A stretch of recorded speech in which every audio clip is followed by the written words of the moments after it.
வணக்கம். மக்கள் நாணயம் டிவிக்காக செய்தி வாசிப்பவர் வளர்மதி. சிபிஆர்ஓ நிறுவனம் மெகா கருத்து கணிப்பு ஒன்றை வெளியிட்டுள்ளது. அதில் 121 தொகுதிகள் அதிமுக வெற்றி பெறும் என்று தெரிவித்துள்ளது. சென்னை பத்திரிகையாளர் மன்றத்தில் 2026ஆம் ஆண்டு நடைபெறவுள்ள தமிழ்நாடு சட்டமன்ற தேர்தல் தொடர்பான சிபிஆர்ஓ நிறுவனம் மெகா கருத்து கணிப்பு ஒன்றை வெளியிட்டுள்ளது. அதில் தமிழ்நாடு சட்டமன்ற தேர்தலில் அதிமுக தலைமையிலான தேசிய ஜனநாயக கூட்டணி 121 இடங்கள், திமுக 109 இடங்கள், தவேக 4 இடங்கள் என்று கருத்து கணிப்பில் தெரிவித்துள்ளது. மத்திய தெற்கு மண்டலத்தில் அதிமுகவிற்கு 35%, திமுகவிற்கு 33%, நாம் தமிழர் கட்சிக்கு 3%, தமிழக வெற்றிக் கழகத்திற்கு 14% வாக்குகள் கிடைக்கும்.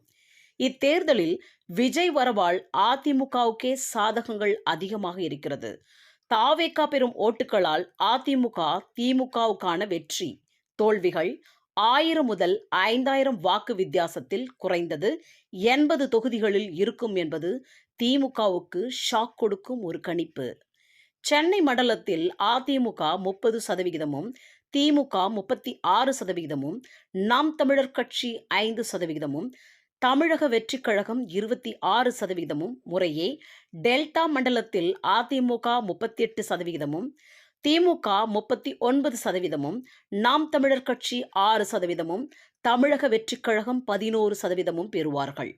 யார் வந்தால் சட்டம் ஒழுங்கு சரியாகும் என்ற கருத்து கணிப்பில் எடப்பாடி கே. பழனிசாமி 29%, ஸ்டாலின் 27%, விஜய் 26% ஆதரவு தெரிவித்தனர். திமுக மீண்டும் ஏன் ஆட்சிக்கு வரக்கூடாது என்ற கருத்து கணிப்பில் சட்ட ஒழுங்கு, பெண்களுக்கு பாதுகாப்பு இல்லை, கொலை, கொள்ளை, கஞ்சா, திருட்டு போன்ற வழக்குகளில் அதிக சம்பந்தம் உள்ளதால் திமுக மீண்டும் ஆட்சிக்கு வரக்கூடாது என்றும் மக்கள் எதிர்பார்க்கிறார்கள்.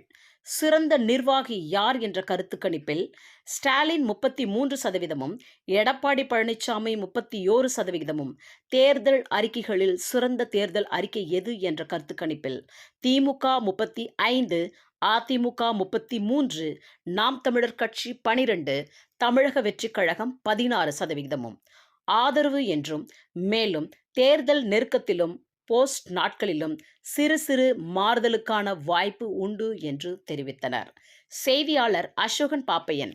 நியூஸை லைக் பண்ணுங்க, ஷேர் பண்ணுங்க, சப்ஸ்கிரைப்